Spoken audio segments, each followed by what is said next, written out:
Welcome back to the Heart of Poland show in this fantastic, beautiful, modern format through Karnie. And with me in the studio is Szopa, CEO of Startup Poland. Hello, Julia. How are you? Hello, buddy. How are you?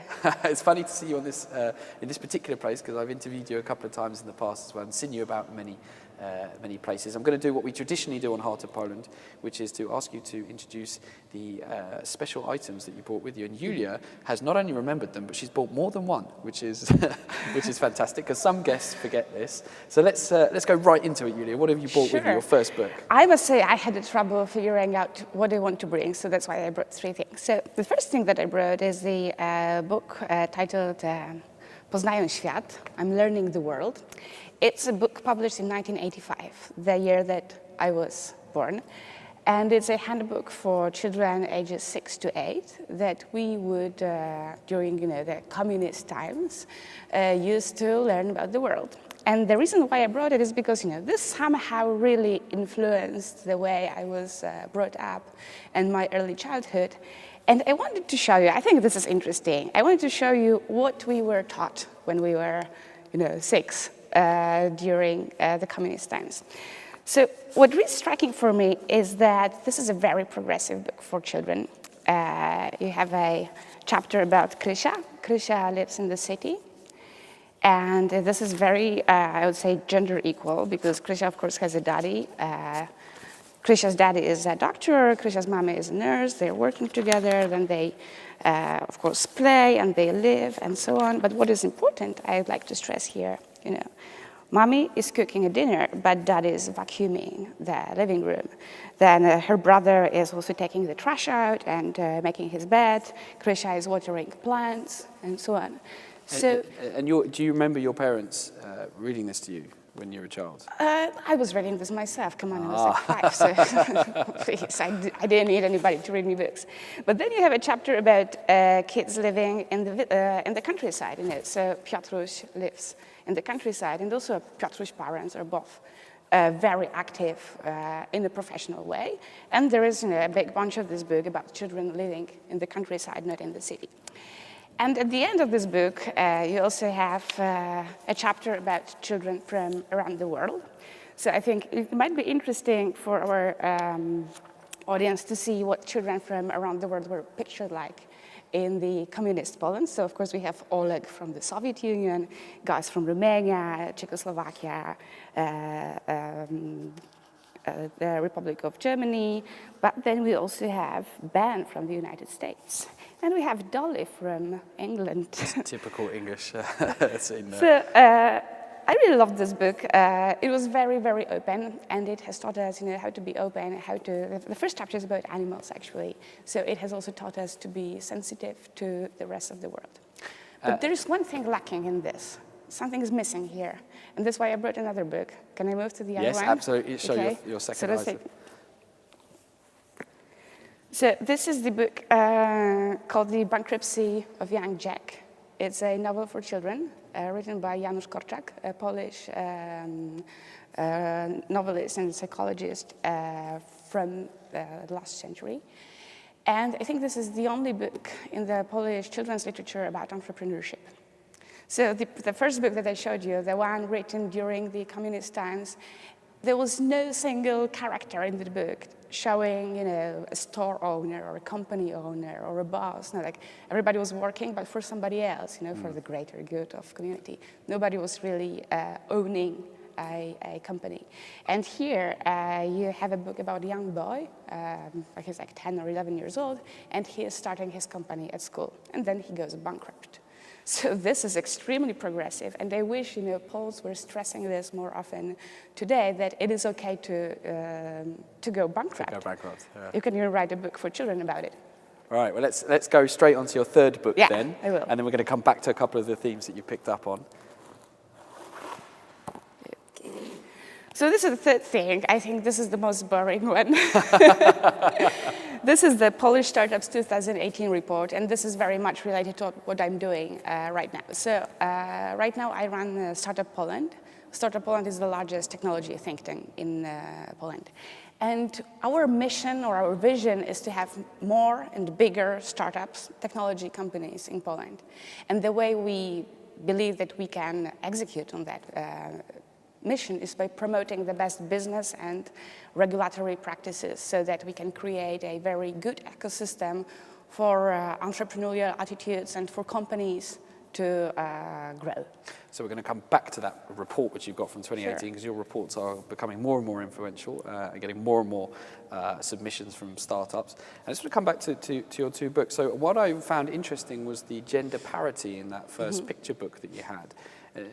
You're the head of an influential and important organisation in Poland. You also happen to be a woman working in a quite male-dominated field in the main. Do you feel that Poland is, how does Poland look from a gender perspective? Have you felt like there's been a glass ceiling you've had to punch through to get to where you are today? I think that in Poland, so I can compare this with the United States, where I also lived for 3 years. I think in the US I've seen much more glass ceiling compared to Poland, although I wouldn't say that there is absolutely, that there is no glass ceiling for women in Poland. But I think what is very interesting is that 1/4 of startups in Poland have been founded by a female co-founder, a female CEO. So this is a lot. I mean, the Silicon Valley doesn't have that many women in tech. When I go, to tech events, of course, there's more men than women, but it's not like I'm the only one. Whereas in the United States, in Silicon Valley, it used to happen quite often that I would be the only female person at a networking party, for instance. So yeah, I think in general we have a better situation here. And then the entrepreneurship, which you picked up from Korczak, and going bankrupt, which is seen as kind of omerta, it's the worst thing that could possibly happen to you, and also to admit to it as well. Whereas in the US, you have it's generally appreciated to be a fail-fast culture, a feeling that failure can actually teach you more than success. Why does that not exist in the Polish culture? Is that a deep-rooted fear of failure, or does it come from something else? I think that what the US has is the glorification of failure in a way. I think it's kind of, if you say that you failed, you started a company, you started out, you raised like $10 million and then it failed, then it's something to be proud of. In Poland, as you said, it's not something to be proud of. I don't think that trying to come up with reasons why Poles don't have this brings us anywhere. I think it's a really futile discussion. What I would rather try to come up with are the ways how we can help people here to be not that risk averse, to be more comfortable with failing or not being successful, and more comfortable with growing through failure. So what we really need here is this growth mindset, So learning is a very uncomfortable situation because I don't know everything and it's really tough to learn. And look at kids. I mean, I'm a mom, so really children do inspire me in many, many ways. I guess you too, as a dad of 2 young children. But children are not that afraid of experimenting. They learn how to walk. Of course, they will fall multiple times. And this is how they learn walking. And it doesn't really make sense to try to diagnose why they are afraid of or why they are not walking yet, right? I mean, you just kick them and they're going to walk at some point. So what we're doing at Startup Poland also is building the role models of entrepreneurship. Each year we run this biggest survey of the startups in Poland, and we see throughout the last 4 years that the number of startups and startup founders, the activity of the whole ecosystem is really growing. I would say this year we could really talk that it's a mainstream thing. Of course, very often people who just, not every company that is started is a startup, because not each one is a technology company, and not each one is going to grow very fast. But we see more and more startups connected with artificial intelligence or big data or Internet of Things or healthcare, health technology, med technology, and so on. Startup is a very cool word at the moment, isn't it? It wasn't quite so cool when you started your career. So maybe if we can go back to what were you doing before you arrived at CEO of Startup Poland? So I started being present in the technology ecosystem, tech environment in Poland around 2008. And I think my career is very funny and it's full of shortcuts. I studied philosophy at the Warsaw University, and then I also had a year at the Katholieke Universiteit Leuven in Belgium, where I studied artificial intelligence. And after 5 years of studies, I decided this is like so boring. It really like brings me nowhere, and I don't feel like I'm developing myself. And even though I had the Minister of Education scholarship, I was very successful, very high GPA. It was just boring for me. So what I decided to do, I decided to start a blog because this was the only thing that I could do. So I was a blogger back in 2000, I think 6, 7. The glory days of blogging. Huh? The glory days of blogging, Exactly. when people really read them. It was during the times when you would have people blogging about how to make money on blogging. So that was very funny. And by the way, ladies and gentlemen, this is pre-Facebook. Or no, Facebook It was pre-Facebook. It was around, but it was kind of like... It was like Facebook was not that big in Poland. It was when Nasza Klasa was a little bit before Nasza Klasa. So this is old school times. So but instead of Twitter, for instance, we had Blip or Flackr. I never even heard of that. Right, I know. So after being a blogger, of course, my blog wasn't that that lucrative an initiative, so I couldn't really make money on my blog to the extent that I wanted to. So I decided to find a job, and I wanted to find a job with a startup because I heard that startups are cool. And I think the first encounter with the startups in Poland in around like 2008-9 was at Aula. Aula is still existing a series of meetings of the internet industry in Warsaw. And one of the very first aulas, there was a guy named Tomek Kolinko who was lecturing on Skype, or maybe not lecturing, but talking on Skype on this big screen about how he went to London to pitch his startup idea to Seed Camp. And even though he didn't get in, and by Silicon Valley standards, there was absolutely no success in what he achieved. He just went to London to pitch. I was like, wow, he must be so amazing. So I really wanted to work with startups, and I found out that at Daily, it was like one of the very first startups in the late 2010s in Poland, was just looking for a community manager.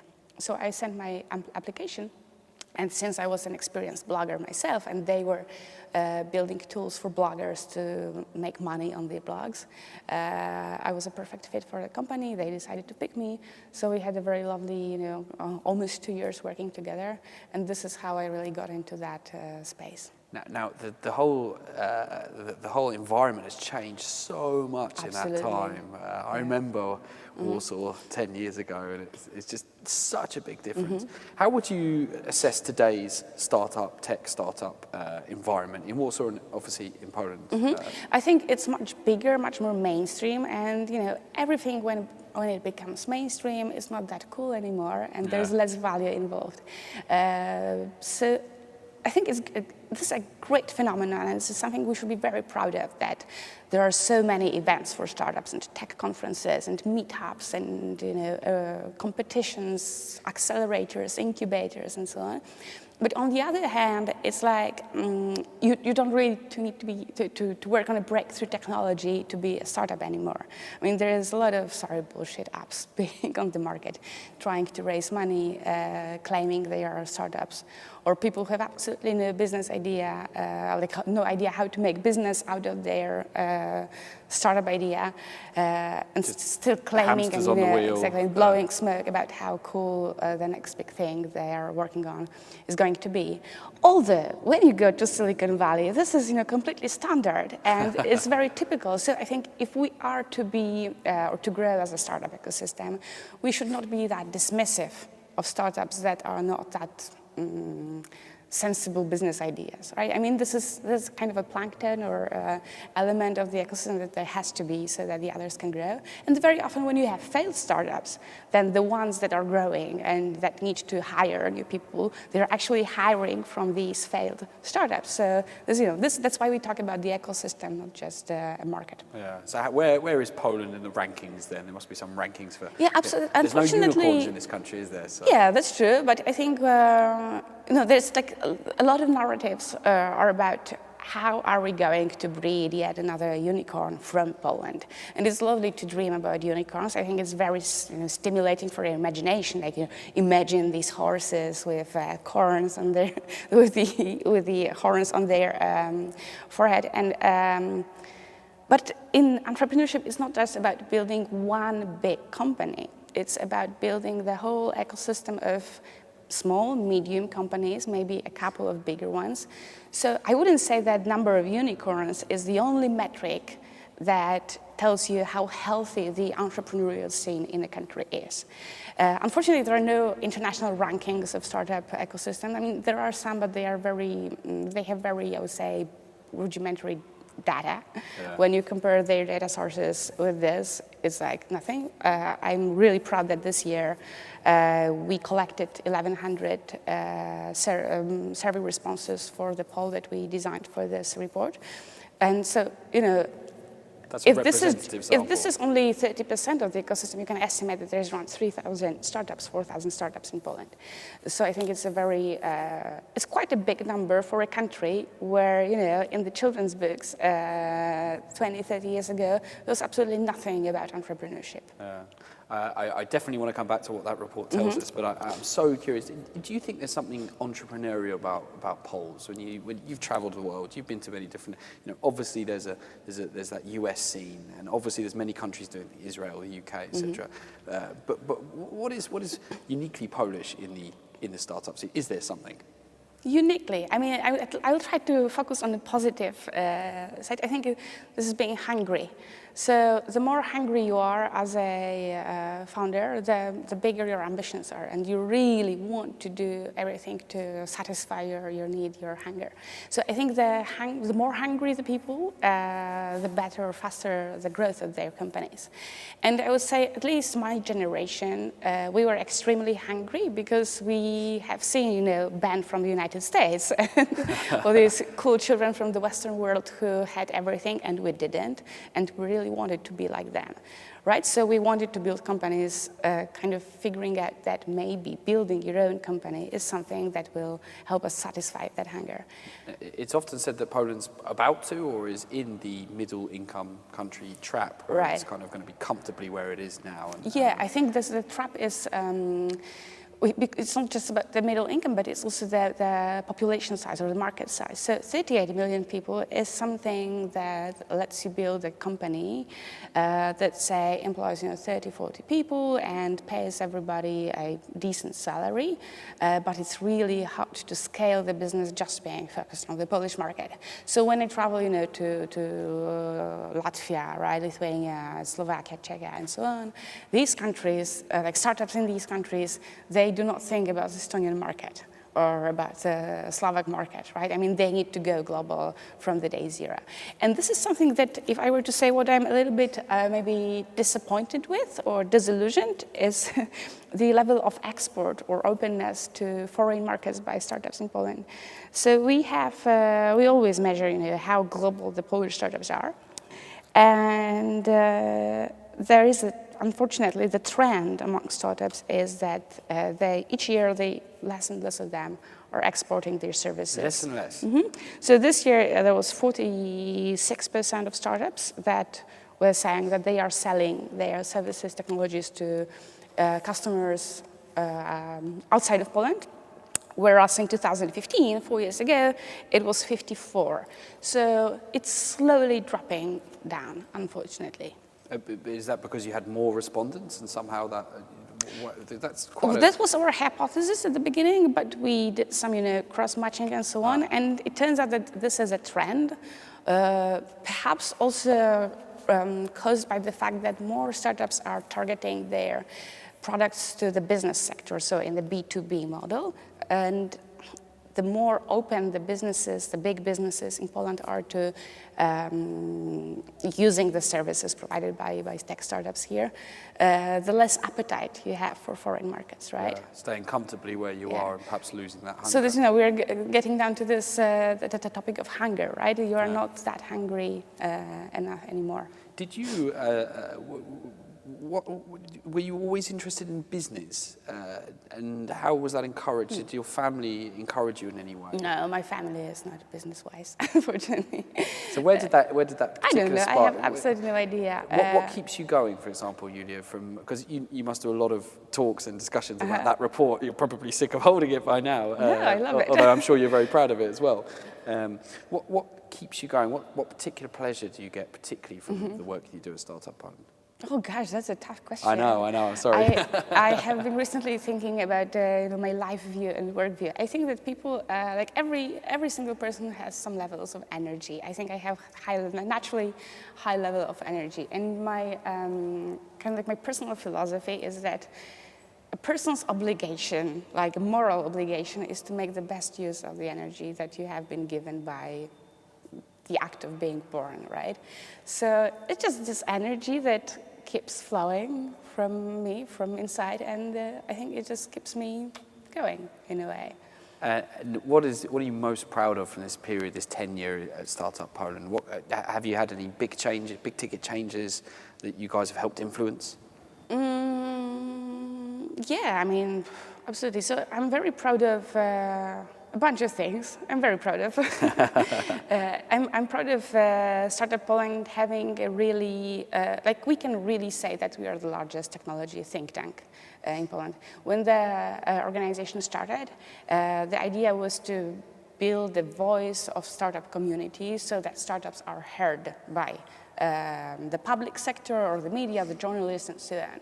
I think today we can really say that we have had major influence on some things, from the visa policies for startups that we have published an expert brochure on 2 years ago, to the strategies for accelerators run by the state. Funded by the state, run by the private operators and so on. So on the public sector level I think we are really heard, and the people really listen to us and quote our reports in their legal papers and the justifications for the reforms and so on. It's an awesome report, by the way. Thank you. So if I am a foreign investor, let's say I'm a business owner and I'm thinking about setting up a company, having some external team or something like that, or just coming to Poland, what are the reasons you would give me saying come to Poland rather than to Israel or to the UK? It very much depends on what your strategy is. I think what is the most attractive thing right now about the Polish market for foreign investors is that the venture capital funds here in Poland are very much dependent on the state money. And according to our research, it's like around 80% of financing rounds throughout the last decade in Poland, in venture capital, were done with the use of the state money. But this very often means that there are some strings attached. And the more savvy startup founders do not want these strings.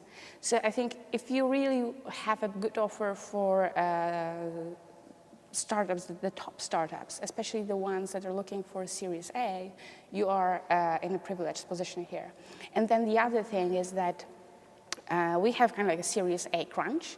So what we mean by this is that it's easy to find the seed round here. So money around 500,000 zloty, which is around 125,000 euro.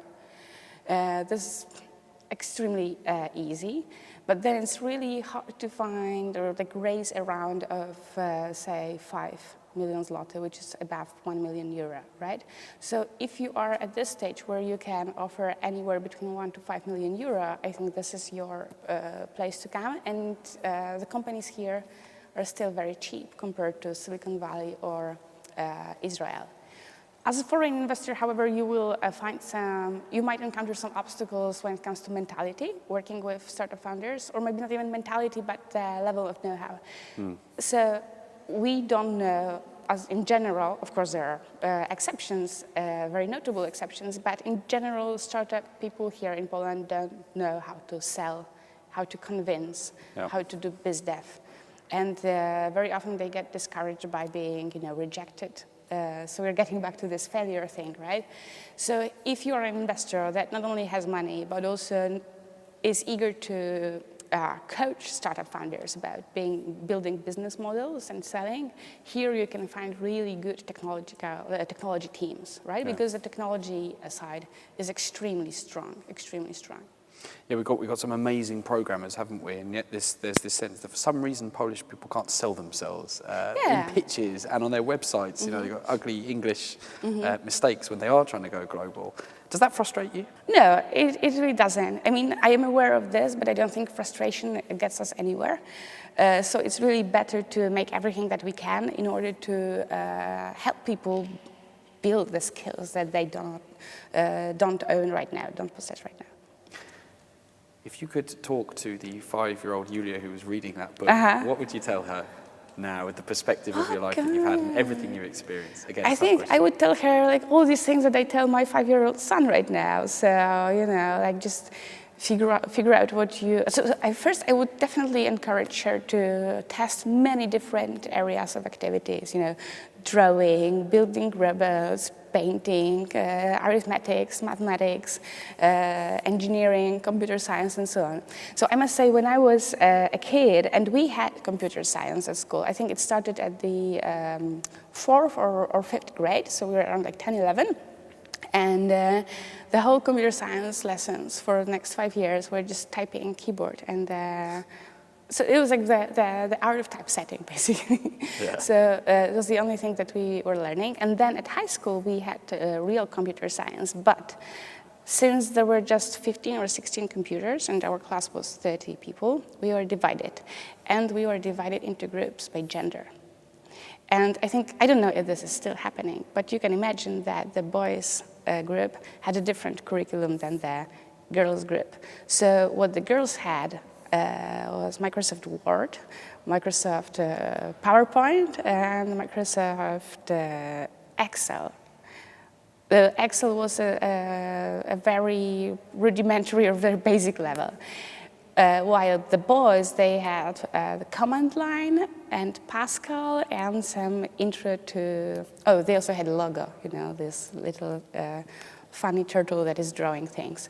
But they were taught how to program, and the girls were taught how to use tools.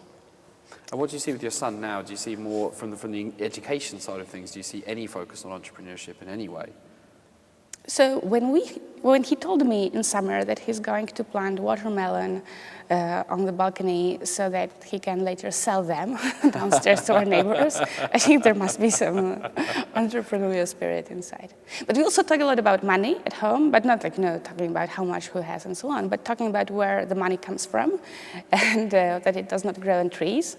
And paying with a card doesn't mean that you can pay, you know, until forever with the card. So we talk about this, the whole flow of money in the economy. And I think what I didn't have when I was a kid his age was this understanding of how the money is made, where it comes from. Although I don't think anybody in the 80s had this understanding. There wasn't so much of an issue. Poland. Too much money was not necessarily the problem. Exactly. Well, maybe there's an idea for Startup Poland to produce the next kids version, which focuses on entrepreneurship. Maybe. Thank you. That's a good idea. Julia, thank you very much for coming on the Thank you. show. I've really enjoyed listening to both your personal story and your professional story as well. And I think we are somewhat closer to our impossible journey of discovering the heart of Poland, having spoken to you. Thank you very much. Thank you so much, Paddy.